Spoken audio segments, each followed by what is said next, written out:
नमस्कार, आपका स्वागत है। मित्रों, क्या आपने कभी सोचा है जब इंसान की आखिरी सांस निकल जाती है तो उसके बाद क्या होता है? क्या मौत सब कुछ खत्म कर देती है? नहीं, गरुड़ पुराण कहता है मौत अंत नहीं बल्कि आत्मा की नई यात्रा की शुरुआत है। मित्रों, जब शरीर गिर जाता है तो आत्मा उससे बाहर निकलती है और उसी समय आते हैं विकराल यमदूत, काले, भयानक, डरावने। सोचिए जरा, आप अपने घर वालों को पुकार रहे हो, उन्हें छूना चाहते हो, लेकिन कोई आपको सुन या देख नहीं पा रहा क्योंकि शरीर पीछे छूट चुका है। अब तो सिर्फ आपके कर्म ही आपके साथ हैं। यमदूत आत्मा को घसीटते हुए वैतरणी नदी तक ले जाते हैं। सोचिए, एक ऐसी नदी जो खून, गंदगी, खूंखार, नुकीले दांत वाले जीव और बदबू से भरी हो। मित्रों, अगर आपने जीवन भर गाय का सम्मान किया है तो उसकी पूंछ आपका सहारा बनती है और आप आसानी से उस नदी को पार कर जाते हैं। लेकिन अगर आपने गाय का अपमान किया, उसे सताया, उसका मांस खाया, तो वही नदी आपकी कब्र बन जाती है। आप डूबते रहते हैं, घुटते रहते हैं, लेकिन कोई सहारा नहीं मिलता। क्या आपने कभी सोचा है जीवन भर का एक एक कर्म यहाँ हमारी नौव बन सकता है या हमारा बोझ? नदी पार करने के बाद आत्मा पहुंचती है यमराज के विशाल दरबार में। चित्रगुप्त सामने बैठे होते हैं, हाथ में कर्मों का बही खाता लिए। जन्म से लेकर मृत्यु तक हर छोटे बड़े कर्म का हिसाब वहां लिखा होता है। सोचिए, जब आपके पाप एक एक करके गिनाए जाएंगे तब आपकी आत्मा किस हालत में होगी। और फिर फैसला होता है, जिसने पुण्य किए हो उस आत्मा को स्वर्ग में भेजा जाता है और जिसने पाप किए उसे नरक। मित्रों, तभी सामने एक विशाल काला दरवाजा खुलता है और शुरू होती है आत्मा की भयावह नरक यात्रा। गरुड़ पुराण कहता है नरक असंख्य हैं, लेकिन 18 प्रमुख नरकों का विवरण विस्तार से मिलता है। आइए अब एक एक करके इन्हें समझते हैं। मित्रों, वीडियो में आगे बढ़ने से पहले आपसे निवेदन है कि गरुड़ पुराण की इस महान कथा को आधा अधूरा सुनने की गलती न करें। कथा को पूरा अवश्य सुने ताकि भगवान श्री हरि विष्णु की कृपा सदैव बना रहे। चलिए अब शुरू करते हैं। तामिश्र नरक। मित्रों, सोचिए, अगर आपने किसी को धोखे से लूटा, उसकी इज्जत छीनी, तो यहाँ तामिश्र नरक में आपका ठिकाना है। चारों तरफ गहरा अंधेरा, आत्मा लोहे की मोटी जंजीरों में जकड़ी हुई। यमदूत उसे दीवारों से पटकते रहते हैं, उसे मारते पीटते हैं। यातना इतनी कठोर होती है कि आत्मा बार बार चिल्लाती है, पर कोई सुनने वाला नहीं होता। क्या आपने कभी सोचा है जिस इंसान को आपने रुलाया वही आंसू यहाँ आपके लिए आग बन जाते हैं? अंधतामिश्र नरक। यहाँ उससे भी अधिक गहरा अंधकार है। जो लोग अपने परिवार को, बच्चों को प्यार और सुरक्षा नहीं देते, उन्हें यहाँ फेंका जाता है। उनकी आंखों में नुकीले गर्म तार डाल दिया जाता है। सोचिए, एक पल भी रोशनी न मिले तो क्या होगा? यहाँ तो जन्म जन्मांतर तक अंधेरा ही अंधेरा है। इसलिए मित्रों, जब तक जीवन है तब तक अपने अपनों का कद्र करो, उनकी इज्जत करो, क्योंकि मरने के बाद सिर्फ पछतावा ही रह जाता है। दोस्तों, गरुड़ पुराण में एक भयानक नरक का वर्णन मिलता है, रौरव नरक। कहते हैं यह नरक कभी शांत नहीं होता। यहाँ हर पल डरावनी चीखें और दर्द से भरी आवाजें गूंजती रहती हैं। चारों तरफ ऐसे भयंकर जीव रहते हैं जो पापी आत्माओं को टुकड़े टुकड़े कर नोच नोच कर खाते रहते हैं। यह नरक खासकर उन लोगों के लिए है जिन्होंने किसी निर्दोष को सताया हो, किसी को बेवजह रुलाया हो या अपनी ताकत का गलत इस्तेमाल करके दूसरों पर अत्याचार किया हो।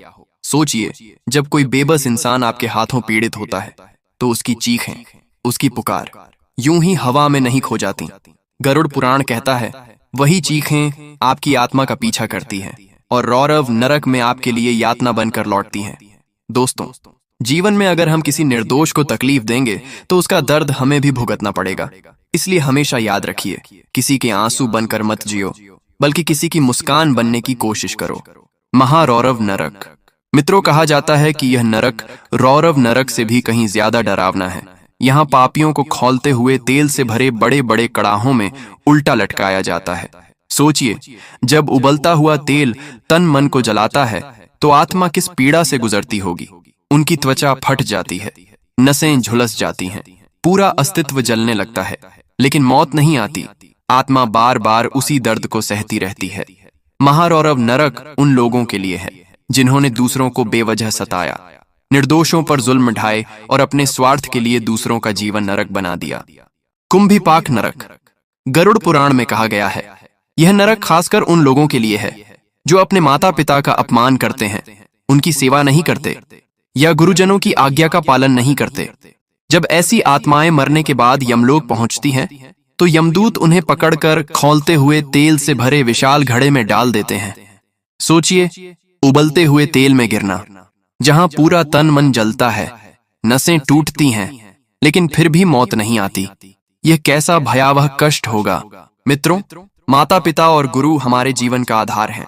अगर हम उनका अपमान करेंगे, उनकी कदर नहीं करेंगे, तो वही कर्म हमें इस कुंभिपाक नरक तक ले जाएंगे। इसलिए हमेशा याद रखिए, माता पिता की सेवा सबसे बड़ा धर्म है और गुरु का सम्मान सबसे बड़ी पूजा। अगर आपने उन्हें खुश किया तो समझ लीजिए ईश्वर खुद आपसे प्रसन्न है। कालसूत्र नरक। यहाँ की धरती अंगारों जैसी तपती रहती है। आत्मा जिस पर भी कदम रखती है, उसके तलवे जल जाते हैं। और इतना ही नहीं, ऊपर से सूरज की भयंकर तपिश आत्मा को झुलसा देती है। चारों तरफ सिर्फ आग, धधकते अंगारे और असहनीय गर्मी होती है। ये नरक उन लोगों के लिए है जिन्होंने झूठ बोला, चोरी की, दूसरों को धोखा दिया और सत्य का गला घोंटा।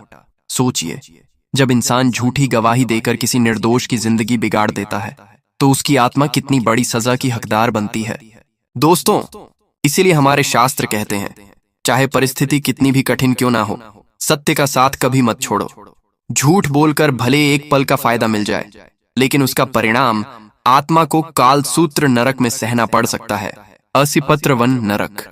कहा जाता है कि यह नरक एक जंगल जैसा है, लेकिन यहाँ के पेड़ों पर पत्तों की जगह धारदार तलवारें होती हैं।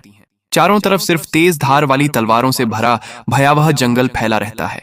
मित्रों, यह नरक उन लोगों के लिए है जो धर्म के नाम पर पाखंड करते हैं, नकली साधु संत बनकर लोगों को धोखा देते हैं और भोली भाली जनता का विश्वास तोड़ते हैं। ऐसे पाखंडी जब इस नरक में पहुंचते हैं, तो हर कदम पर उनके शरीर की चीर फाड़ होती रहती है। जहां भी जाते हैं, तलवार जैसी तेज धार उन्हें काटती रहती है। आत्मा बार बार घायल होती है, लहूलुहान होती है, लेकिन मौत नहीं आती। दर्द का यह सिलसिला लगातार चलता रहता है।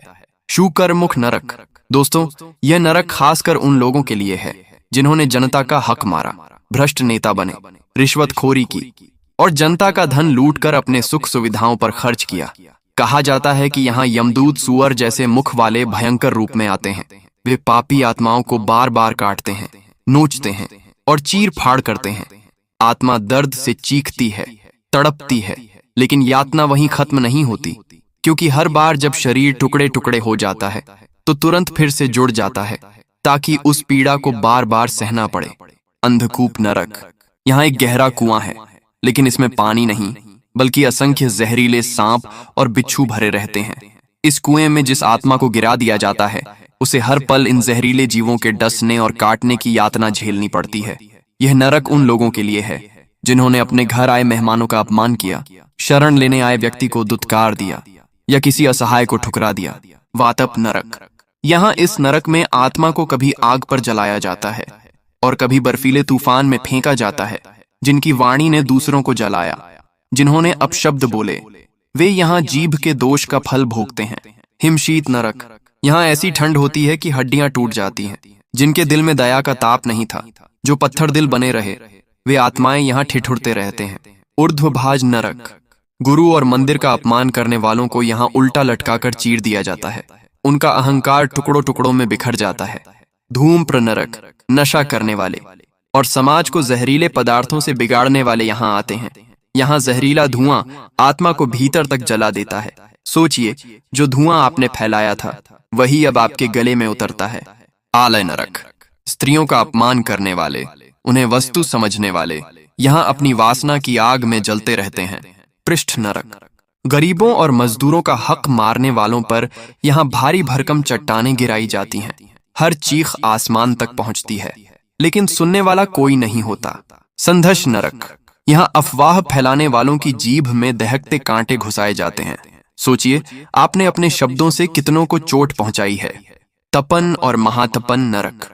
यहाँ अग्नि की पीड़ा चरम पर होती है। जो धर्म गुरुओं और तपस्वियों को सताते हैं, वे लगातार जलते रहते हैं। त्वचा गलती है, नसें फटती हैं, लेकिन मौत नहीं आती। सांसार नरक। यहाँ खौलते लावे की नदी है। व्यभिचारी और परिवार नाशक लोग उसमें डूबते जलते रहते हैं।